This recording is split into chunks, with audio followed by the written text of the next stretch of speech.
N'hésitez pas à liker la vidéo si elle vous plaît et si vous êtes nouveau sur la chaîne, n'oubliez pas de vous abonner et d'activer la notification pour ne rater aucune de nos prochaines vidéos. On commence.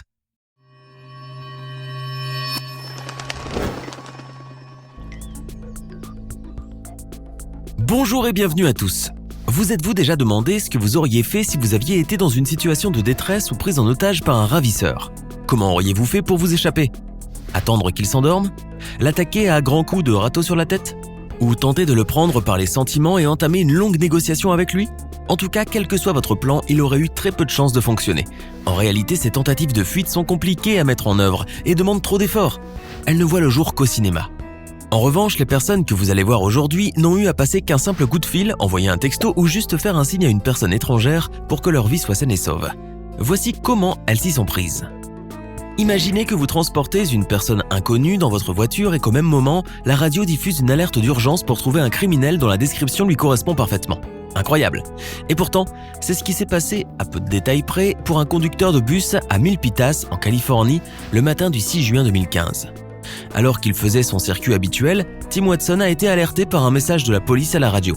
Selon l'alerte, un enfant de 3 ans avait été enlevé à la bibliothèque publique de Milpitas alors qu'il était accompagné de sa mère. Il avait ainsi entendu une description détaillée du petit, notamment des vêtements qu'il portait à ce moment-là. Une chemise bleue, un short à carreaux et des crocs rouges. Un appel à témoignage qui aurait pu d'ordinaire passer inaperçu pour le conducteur, sauf qu'au même moment, il fut attiré par 2 individus, récemment montés à bord de son véhicule. Il s'agissait d'un homme adulte et d'un petit garçon arborant une mine triste aux yeux mouillés de larmes. Au premier coup d'œil, il semblait correspondre à la description de l'alerte. Watson a aussitôt compris qu'il s'agissait sûrement du petit garçon enlevé. Et c'est là qu'il va se produire un fait incroyable. Le conducteur a eu l'intelligence de ne pas arrêter le bus de peur que le ravisseur ne prenne fuite.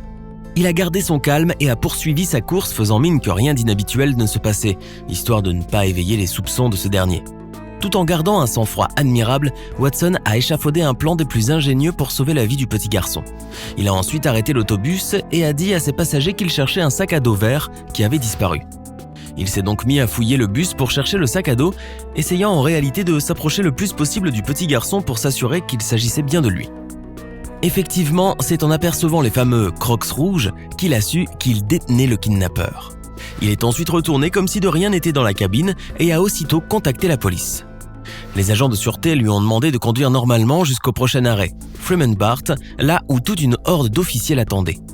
En arrivant à l'arrêt de bus, le ravisseur coincé s'est livré sans difficulté à la police. Quant à l'enfant, il a été rendu sain et sauf à ses parents. M. Watson a fait preuve d'une grande intelligence et d'un acte héroïque. Celui-ci a confié lors d'une interview qu'étant lui-même papa, il a su reconnaître en voyant les yeux mouillés de larmes que l'enfant n'était pas bien. Et c'est justement cela qui l'avait interpellé. Comme quoi, l'instinct paternel, ça compte aussi. Aux États-Unis, précisément en Floride, une jeune femme nommée Cheryl Tridway, âgée d'une 20aine d'années, a été prise en otage avec ses enfants par son petit ami, alors qu'il était sous l'emprise de la drogue. La maman de 3 enfants et l'homme s'étaient apparemment disputés toute la journée, jusqu'au moment où ce dernier avait sorti un couteau pour la menacer, elle et ses enfants. Il l'avait alors retenue en otage, l'empêchant de sortir ou d'utiliser son téléphone. Et petit creux oblige, après plusieurs heures de négociations, elle a finalement réussi à le convaincre de la laisser commander une pizza pour les enfants. C'est en utilisant l'application mobile de Pizza Hut que la maman a réussi à sauver sa famille. En effet, dans la case réservée aux demandes particulières, Cheryl a demandé à ce que les employés appellent la police, spécifiant qu'elle était retenue en otage avec ce message « S'il vous plaît, aidez-moi, envoyez-moi le 911 ». Ayant découvert l'appel au secours au milieu de la commande d'une pizza pepperoni, les employés de la pizzeria ont immédiatement appelé la police. Quand les policiers sont arrivés au domicile, ils ont découvert la maman terrifiée tenant son bébé dans les bras. Après une 20aine de minutes de négociation, l'homme s'est rendu sans heure. Il a été arrêté pour agression armée et séquestration illégale. Tous les 3 enfants étaient sains et saufs. En 2011, Shelia Fedrick, une hôtesse de l'air de 49 ans travaillant pour la compagnie Alaska Airlines, a sauvé la vie d'une fille de 15 ans qui était à bord d'un avion reliant Seattle à San Francisco. Cette passagère aux allures ordinaires était assise côté hublot, près d'un homme plus âgé et très bien apprêté.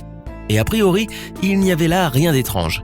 En revanche, elle était plutôt dans un état négligé avec des cheveux sales et décoiffés. L'air triste et fatigué, la jeune adolescente semblait avoir traversé l'enfer d'après les propos de l'hôtesse. Ce qui a attiré l'attention de Shelia, c'est justement le contraste entre ces deux passagers qui avaient l'air de se connaître. Inquiétée, elle alla parler à la jeune fille pour lui demander si tout allait bien. Celle-ci, restant étanche à ses propos, laissa à l'homme le soin de répondre aux questions. Shelia nota que celui-ci n'était pas tout à fait à l'aise et qu'il était même sur la défensive. Afin de s'assurer qu'il n'y avait aucun souci, l'hôtesse de l'air a laissé un message dans les toilettes de l'avion pour la jeune fille. Cette dernière l'a vue et lui a répondu qu'elle avait besoin de rescousse. Shelia alerta aussitôt le pilote qui a immédiatement contacté la police. Quand l'avion est arrivé à destination, les autorités locales ont pu arrêter le trafiquant. Ainsi fut sauvée la vie de l'adolescente.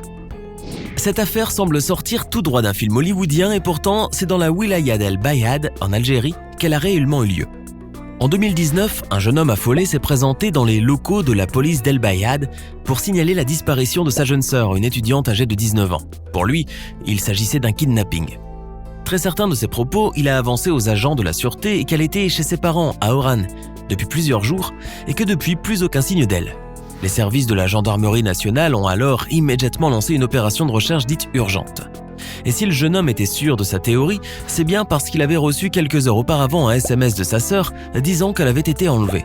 Et c'est grâce à l'antenne de l'opérateur téléphonique qui a reçu le SMS que les gendarmes ont réussi à localiser l'étudiante. Elle était à Mostaganem, un peu plus au nord du pays.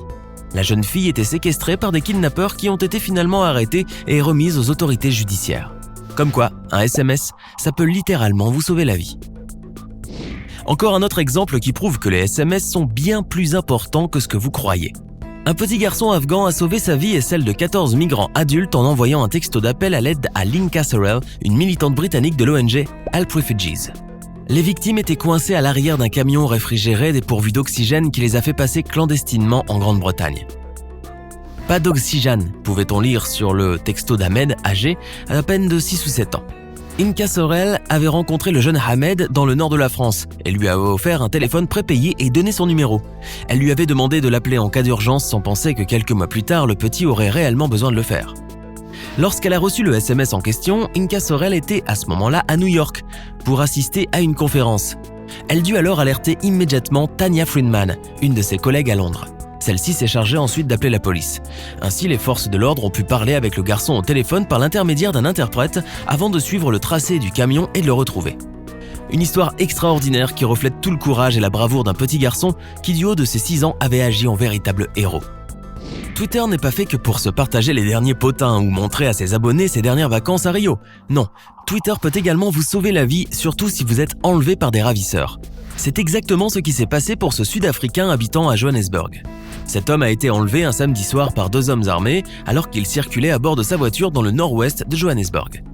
Les ravisseurs ont surgi et l'ont obligé à s'installer dans le coffre de sa propre voiture.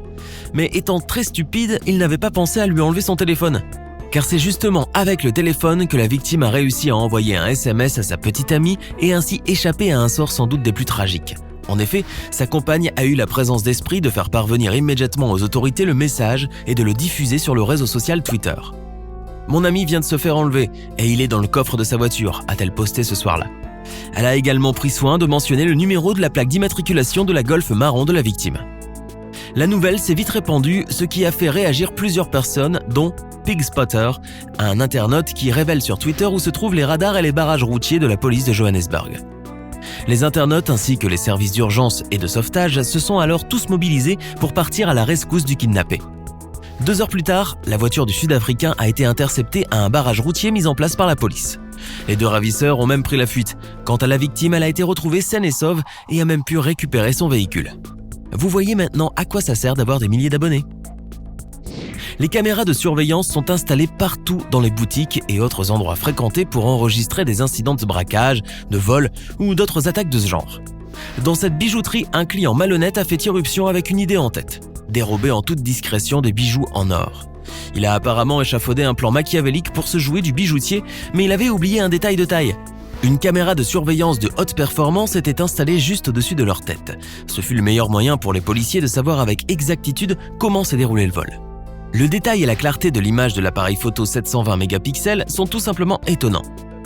Dans les images zoomées, les policiers ont pu voir tout d'abord le voleur présumé s'emparer d'une bague pendant que le bijoutier était distrait.